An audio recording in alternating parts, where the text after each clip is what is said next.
ఈ రొయ్యలు ఫ్రిడ్జ్ లో పెట్టుకోకుండా ఇవాళ రేపు ఒక రోజు నిలవ ఉండాలంటే ఇలా చేసుకుంటే నిలవ ఉంటాయండి. రొయ్యలు శుభ్రంగా తెచ్చుకున్నా శుభ్రం చేసుకుని ఇలా చేసుకోవాలి.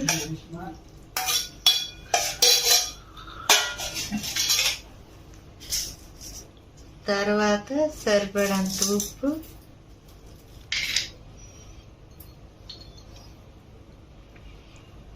కొంచెం పసుపు,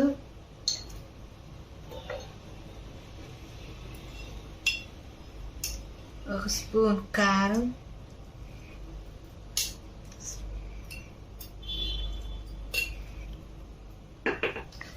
అలాగే ఒక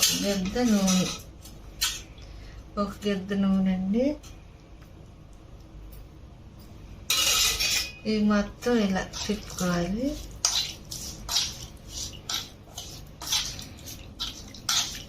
మొత్తం బాగా కలిసే వరకు తిప్పాలి. ఇట్లా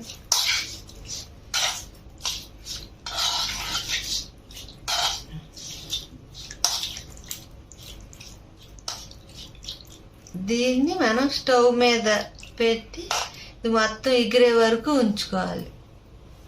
మీద పెట్టానండి. ఇప్పుడు ఇది బాగా ఎగిరిపోవాలండి. ఇది ఎర్రగా వస్తాయి. ఇవి ఒక రోజల్లా నిల్వ ఉంటాయి. మనం ఒక రోజు నిల్వ ఉంటాయండి.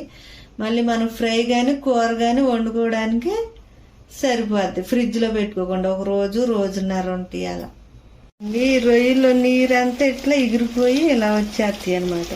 వీటిని మనం ఒక బాక్స్లో పెట్టుకుని మూత పెట్టుకుంటే ఒక రోజల్లా నిలవ ఉంటాయి. ఈ రోజు తెచ్చుకున్నాయి రేపల్లా నిలవ ఉంటాయి మనం ఫ్రిడ్జ్లో పెట్టుకోకుండా.